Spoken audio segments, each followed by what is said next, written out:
두 번째 사사 에훗, 그가 사사가 된 배경에는 이스라엘 백성들이 하나님을 떠나고 하나님의 눈앞에서 목전에서 악을 행하였기 때문에 하나님께서 모압 왕 에글론을 강성하게 해서 그가 이스라엘을 압제하게 만드신 거죠.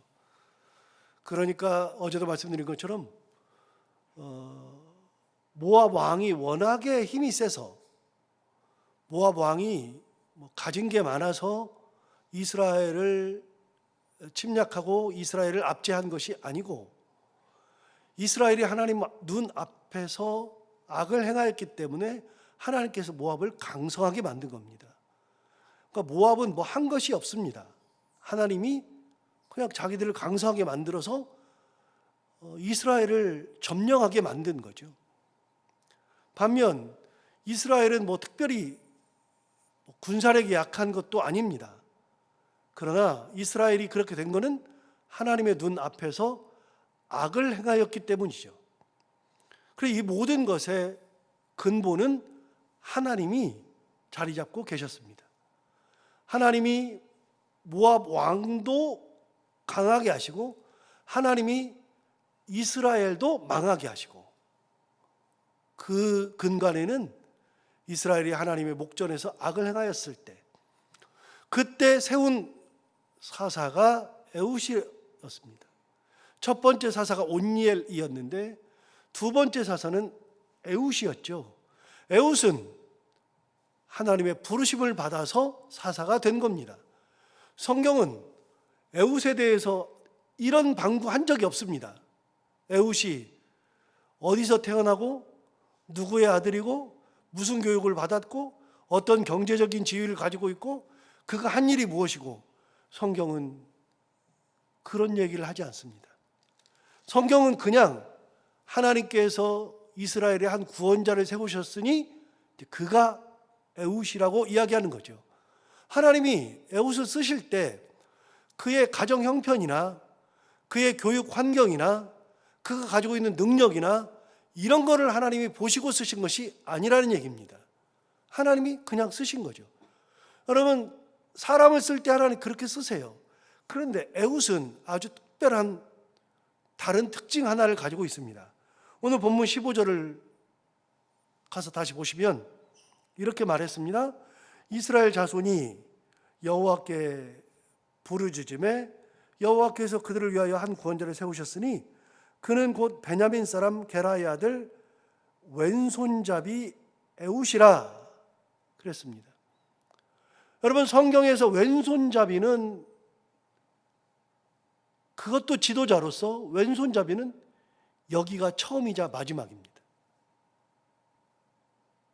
이게 옛날부터요. 요즘은 이제 왼손을 쓰는 것이 아주 자연스럽잖아요. 그래도 연세 드신 분들은 왼손으로 누군가 먹으면 좀 불편한 것이 없지 않아 있습니다. 그래서 이렇게 왼손으로 이렇게 식사를 하거나 왼손으로 이렇게 칼질을 하거나 그러면 옛날에는 못하게 했거든요. 그래서 글씨를 쓸 때 왼손으로 글씨 쓰려고 그러면 막 엄마가 오른손으로 쓰게 했거든요. 밥도 오른손으로 먹게 했거든요. 그런데 여러분, 오른손이라고 하는 것에는 의미가 담겨 있습니다. 어떤 의미를 가지고 있냐면 오른손이라고 하는 것은 옳다라는 뜻이 있습니다. 그게 맞다, 그게 옳아, 그런 뜻의 옳은이라는 뜻이 있습니다. 그래서 오른손을 써야 옳은 겁니다. 이게 영어에서도 똑같습니다. 영어에서도 오른쪽을 얘기할 때 right라고 그럽니다. right라고 하는 것은 옳다라는 뜻입니다. 그러니까 옛날에 서양이건 동양이건 오른쪽이 옳은 겁니다. 그리고 왼손은 못 쓰게 했습니다. 히브리는 제가 잘 모르겠는데 이쪽도 왼손잡이를 본 적이 없습니다. 그래서 여러분 기억하십니까? 요셉이 자기 아버지 야곱이 죽을 때가 되어가지고 자기 아들들 므낫세와 에브라임을 데리고 갔습니다. 므낫세가 큰아들이고 에브라임이 둘째거든요. 그런데 아버지가 야곱이 죽기 전에 자기 아들들, 손자들이죠. 그들에게 이렇게 한꺼번에 손을 얹고서 그렇게 안수기도를 해주고 축복기도를 하려고 할 때 어떻게 했냐면 요셉이 가만히 보니까 아버지가 이렇게 앉아있거든요. 그러니까 오른손을 내밀면 므낫세의 머리가 닿게 하고 왼손을 뻗으면 에브라임의 머리에 닿게 아이들을 앉혔습니다. 그런데 야곱이 엇갈렸거든요. 그러니까 요셉이 말하죠. 아버지 그게 아니고요. 이게 큰아들이에요. 그래서 아버지 이렇게 앉힌 거예요. 나도 안다. 그러면서 엇갈려 가지고서 마지막 축복 기도를 한 것을 우리는 알 수 있죠. 그러니까 오른쪽은 권능, 히브리 사상에서 여기서도 마찬가지로 오른쪽은 권능을 상징합니다. 여러분, 야곱이 마지막 아들을 낳을 때 베냐민을 낳았는데 제가 설교하면서 베냐민의 근거를 얘기했잖아요. 베냐민을 낳을 때 그의 엄마가 라헬이 길거리에서 죽습니다. 어디서 죽느냐? 에브랏에서 죽었는데 거기 가서 죽을 때 그 에브랏이 지금의 베들레헴 바로 입구입니다. 베들레헴에서 죽을 때 엄마가 아이를 낳으면서 죽어요. 라헬이 죽어요. 죽으면서 자기 아들을 보니까 이 아들이 너무 슬퍼요. 나도 내가 죽으니까 슬픈데 아들도 낳아가지고 사는 것이 너무 슬퍼요. 그래서 아들의 이름을 벤오니라고 지었다 그랬잖아요. 벤오니는 슬픔의 아들. 벤이라고 하는 것은 아들이란 뜻이니까요. 벤오니. 그랬는데 그걸 딱 듣고 있던 야곱이 무슨 벤오니야. 벤야민으로 지어야지. 그래서 벤야민으로 지었습니다. 여러분, 야민이 뭐라고요? 오른쪽이란 뜻이에요. 오른손이란 뜻이에요. 그러니까 아들의 이름을 오른손의 아들, 이렇게 자기 부인이 죽으면서 지어놓은 이름을 확 바꿨습니다. 여러분, 오른쪽이라고 하는 것은 권능을 상징합니다. 권능을. 히브리 사상도 그렇고요. 우리나라도 옛날부터 오른손을 써야 된다고 교육을 받았고요. 그래서 오른손은 옳다라는 의미를 가지고 있고, 서양도 오른쪽은 라이트가 돼서 옳다고 하는 의미를 똑같이 가지고 있습니다.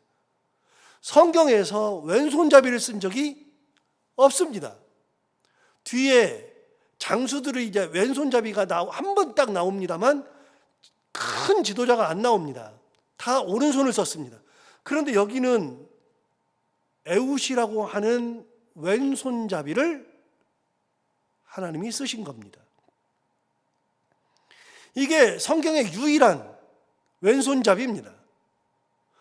사사기를 보다가 하나님이 쓰시는 인물들을 제가 쭉 보다가 하나님이 쓰시는 인물들이 우리가 상상하는 인물들이 아니네 하는 것을 발견한 게 있습니다. 어떤 걸 발견했느냐?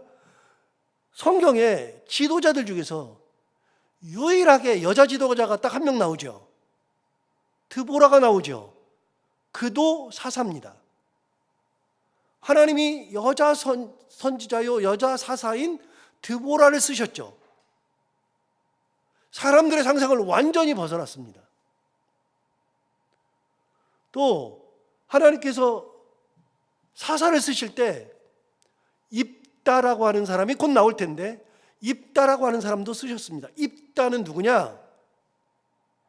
기생의 아들입니다. 기생의 아들이어가지고서 그 형제들이 형제들 있잖아요. 아버지가 같은데 얘는 이 기생의 아들이고 자기 정실의 아들들이 이 입다를 엄청 핍박했습니다.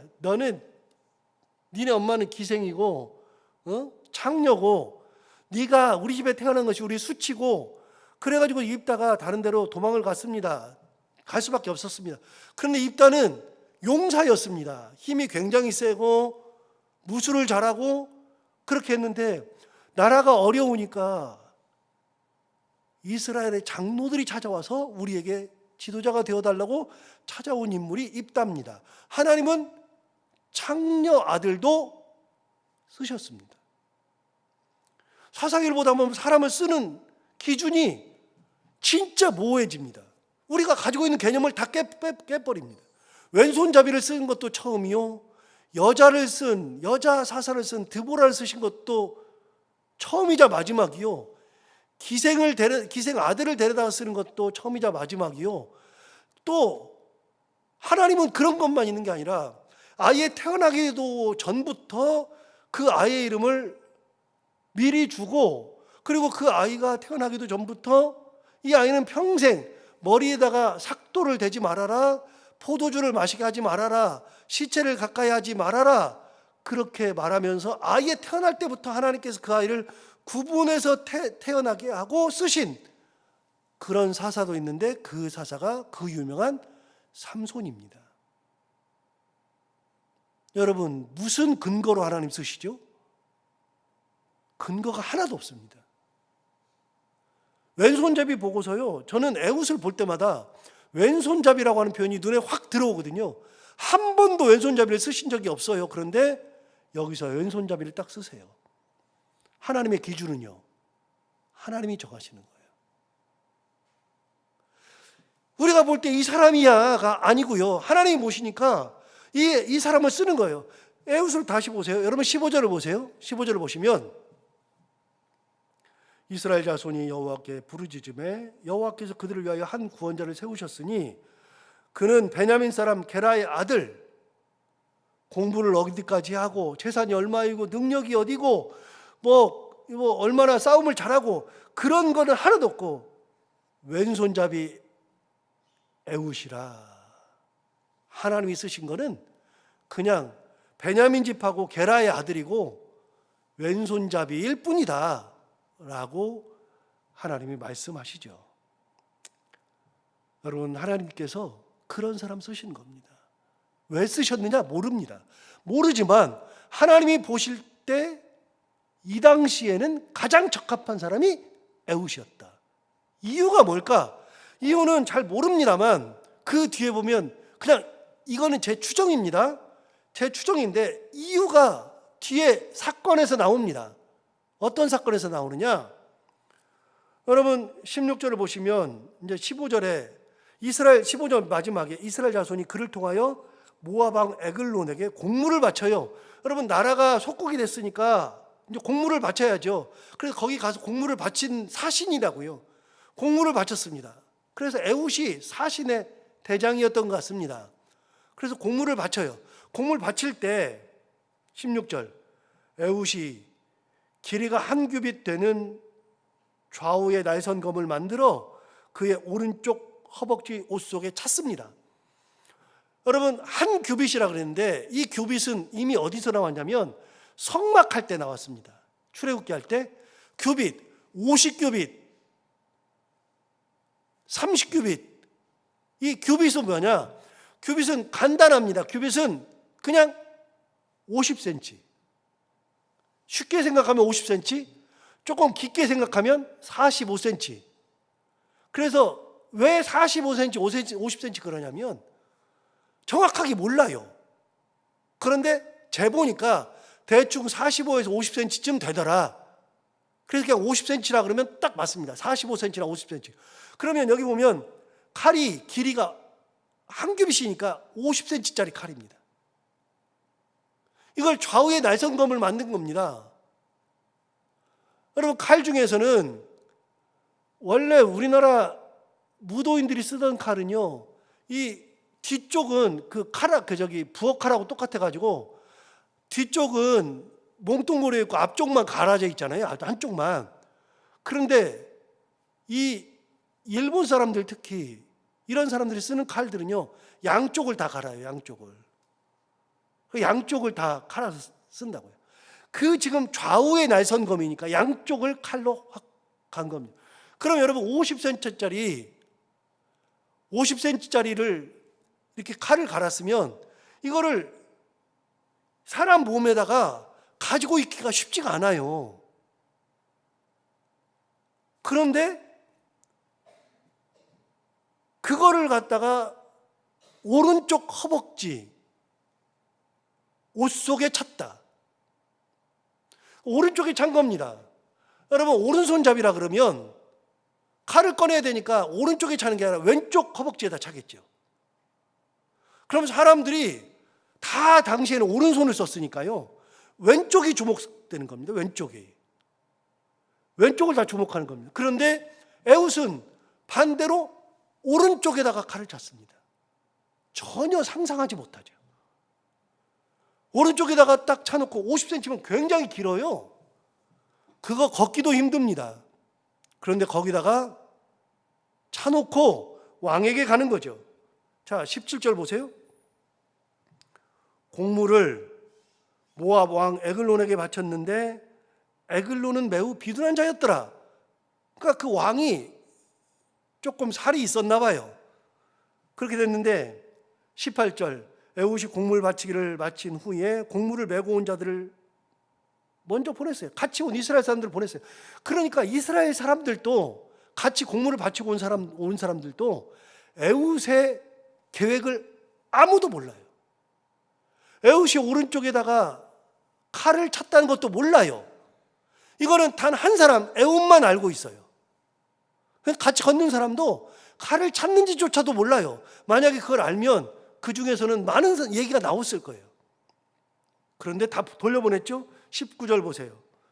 자기는 길갈 근처 돌 뜨는 곳에서부터 돌아와서, 여러분 돌 뜨는 곳이라고 하는 것을 잘 몰라요. 몰라서 제가 성경을 찾아보니까 그 근처가 우상을 세우는 데예요. 우상을 세우. 그러니까 그 길갈 근처에 우상을 세우는데 거기까지 갔다가 다 돌려보내고 자기 혼자 돌아와요. 돌아와서 19절 하반절, 왕이여 내가 은밀한 일을 왕에게 와리라 하나이다 하니 왕이 명령하여 조용히 하라 하며 모셔선 자들이 다 물러간지라. 이것도 웃기는 겁니다. 이것도 상상 초월입니다. 왜냐면요, 그 사람 혼자 왔어요. 와가지고 내가 하나님의 은밀한 일을 이야기하려고 그럽니다. 왕에게 은밀한 이야기를 하려고 그럽니다. 그러면 신하들에게 조용히 해. 그 말은 뭐냐면 다 나가 있으라, 그런 뜻이거든요. 다 나가 있어.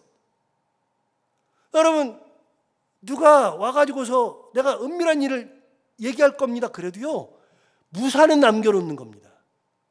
무사는. 1:1 독대를 잘 안 합니다. 1:1 독대는 진짜 높은 고위직 아니면 잘 안 합니다. 그런데 모압 왕이 이스라엘 사람을 독대를 한다? 말이 안 되죠. 이해할 수 없는 일들이 벌어지죠. 어떻게 이런 일들이 벌어지는가? 여러분, 간단한 거예요. 하나님께서 역사하시는 거예요. 신앙인의 눈으로 보고 하나님이 이 성경을 제대로 보면 여기는 하나님의 역사예요. 다시요, 모압 왕 에글론을 강성하게 하신 분도 하나님이에요. 이스라엘 백성들이 신음하게 만드는 8년 동안 신음하게 만드신 분도 하나님이에요. 에훗을 쓰시는 분도 하나님이에요. 그런데 그 에훗은 왼손잡이라고요. 오른쪽 허벅지에다가 칼을 지금 숨기고 갔어요. 50cm나 되는 긴 칼을 숨기고 갔어요. 그걸 가지고서 왕에게 드나드는데 어느 누구도 몸을 검색하지 않아요. 왜 검색하지 않아요? 다 돌려보낸 다음에 자기만 와가지고 왕에게 은밀한 일을 얘기할 겁니다 그랬더니 다 물러가 있어. 그것도 이해가 안 돼요. 싹 다. 이 모든 일들이, 일어난 일들이 하나도 이해가 안 되죠. 전부 다. 그 모든 역사는 하나님의 역사예요. 하나님이 일하시는 거예요. 다 물러갔어요. 20절 볼까요? 에훗이 그에게로 들어가니 왕은 서늘한 다락방에 홀로 남아있는 중이라. 혼자 있어요. 에훗이 이르되 내가 하나님의 명령을 받들어 왕에게 아뢰 일이 있나이다 하며 왕이 그의 좌석에서 일어나니, 딱 일어날 때 21절, 에훗이 왼손을 뻗쳐 그의 오른쪽 허벅지 위에서 칼을 빼어 왕의 몸을 찌르매 칼자루도 나를 따라 들어가서 그 끝이 등 뒤까지 나갔고 그가 칼을 그의 몸에서 빼내지 아니하였으므로 기름이 칼날에 엉켰더라. 여러분, 갑자기 일어나는데 왕은 생각하기를 뭐 오른손으로 뭘 할 것 같은데 갑자기 왼손으로 여기다가 집어넣어요. 그러면 뭔가를 주나 보다 싶겠죠. 왼손으로 쓰니까 왼손으로 넣어서 칼을 쫙 빼가지고서 찔렀는데 50cm니까요. 인간의 몸을 찔러가지고서 칼날까지 쭉 집어넣어 가지고요. 아예 빼지 못하게. 그렇게 해놓고서 놔두니까 왕이 뺄 수가 없죠. 그러니까 몸에서 기름이 나와가지고 기름이 엉켜붙은 겁니다. 하나님이 이렇게 역사하시는 겁니다. 하나님이. 왜 에웃을 쓰셨는가? 몰라요. 자, 그러면 그가 죽었어요. 근데 23절에 보면 에웃이 현관에 나와서 다락문들을 뒤에서 닫아 잠궜어요. 그래서 다락문을 잠궈가지고 서늘한 곳에 다락문을 잠궈놓고 나갔어요. 현관으로 나갔어요. 그러니까 들어와야 되는데, 신하들이 들어와야 되는데 다락문이 잠겨 있거든요. 자, 그 다음 볼까요? 24절. 에웃이 나간 후에 왕의 신하들이 들어와서 다락문들이 잠겨 있는 걸 봤어요. 이르되 왕이 분명히 서늘한 곳에서 그의 발을 가리우신다. 아니, 다락문이 잠기니까 이상하네? 왜 잠겨 있지? 그래야 되는데 무슨 생각이 드느냐? 왕이 서늘한 곳에서 왕의 발을 가리우신다. 발을 가리운 게 뭐라 그랬죠? 네. 이거 발 가리는 얘기 제가 몇 번 했어요. 발 가리는 얘기. 발 가리는 게 뭐냐? 사무엘상 24장에도 보면 발을 가리는 게 나와요. 옛날 성경에 사울이 동굴에 들어가가지고 다윗을 잡으러 들어갔다가 24장 3절에 사무엘상 24장 3절에 동굴에 들어갔어요. 사울 왕이 다윗을 막 쫓아다니다가 동굴 들어가가지고 뭐 했느냐? 발을 가리우러 들어갔어요. 옛날 성경에 발을 가리웠다 그랬는데 오늘 이제 지금 이 성경에는 뭐라고 되어 있냐면 용변을 본다고 정확하게 표현했어요. 지금 성경은. 그런데 발을 가리운다는 표현이 여기도 남아있네요. 여기도 용변을 본다고 하면 얼마나 좋아요. 성경 보기 좋게. 쉽게 말하면 똥 싼다 그 말이에요. 똥 싼다. 소변 보면서는 이렇게 안 하니까요. 그래서 발을 가린다는 표현은 옷을 이렇게 내리는 거기 때문에 발을 가린다 이 표현은 용변 보고 있다 그 말입니다. 자, 용변을 보고 있는 것으로 생각하는 거죠. 25절. 그들이 오래 기다려도 왕의 다락문들을 열지 아니하는지라 열쇠를 가지고 열어본즉 그들의 군주가 이미 땅에 엎드러져 죽었더라. 예. 이미 다 죽고 에웃은 완전히 도망간 다음이죠. 그때라도 바로 열었으면 에웃을 죽였겠죠. 바로 찾아가서. 근데 이미 도망간 겁니다. 한참 후에 열은 겁니다. 하나부터 열까지 이해되는 것이 하나도 없죠. 자, 그럼 도망간 에웃은 어떻게 하느냐? 도망간 에웃. 자, 27절 보세요. 에웃이 이르러 에브라임 산지에서 나팔을 불매 이스라엘 자손이 산지에서 그를 따라 내려오니 에웃이 앞서가며 그들에게 이르되 나를 따르라. 여호와께서 너희의 원수들인 모압을 너희 손에 넘겨 주셨느니라 하매 무리가 에웃을 따라 내려가 모압 맞은편 요단강 나루를 장악하여 한 사람도 건너지 못하게 하였다. 자, 저를 잠시 볼까요? 모압이 어디냐면 요단강이 이렇게 있으면 모압은 요단강 동편 이쪽에. 그래서 모압이 이쪽에 있습니다. 이스라엘의 가나안 땅은 이 왼쪽에 있습니다. 이게 지금 요단강 서편이죠. 여기 가나안 땅입니다. 이스라엘이죠. 그러면 모압 왕은 어디 사느냐? 여기 살죠. 요단강 건너죠.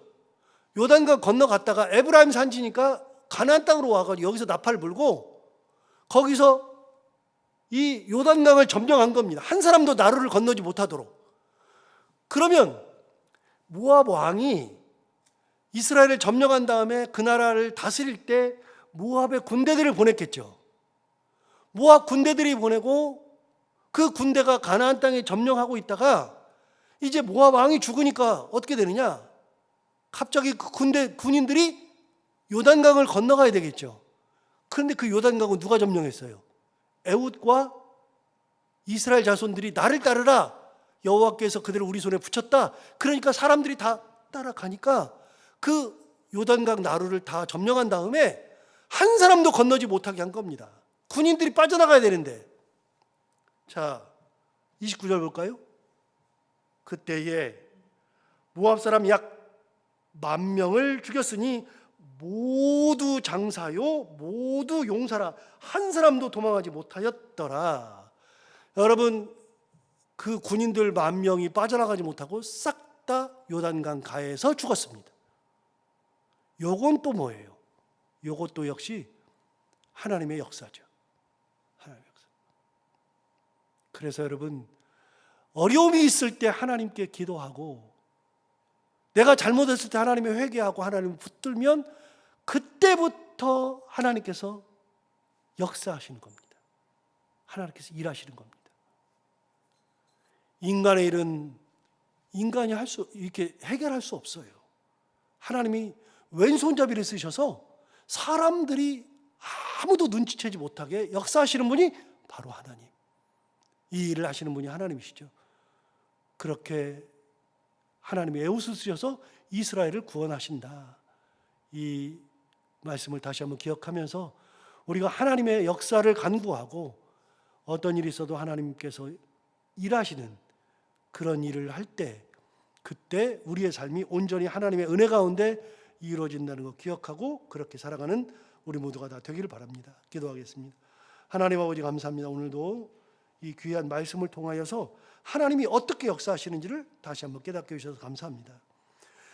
왼손잡이를 쓰시는 것도 하나님이시요, 또 좌우에 날선 칼을 만들어서 오른쪽 허벅지 옷 속에 차는 것도, 그거를 알아채지 못하는 것도 그렇고, 또 왕에게 은밀한 일을 이야기한다 그랬는데 왕이 다 내보내는 것도 그렇고, 그리고 다락문을 닫았을 때 용변 본다고 생각하는 것도 그렇고, 10,000명을 죽이는 것도 그렇고, 하나부터 10까지 우리가 이해하기에는 이해되지 않는 것들의 연속입니다. 그러나 이 모든 것은 하나님께서 역사하심을 우리가 고백할 수밖에 없습니다.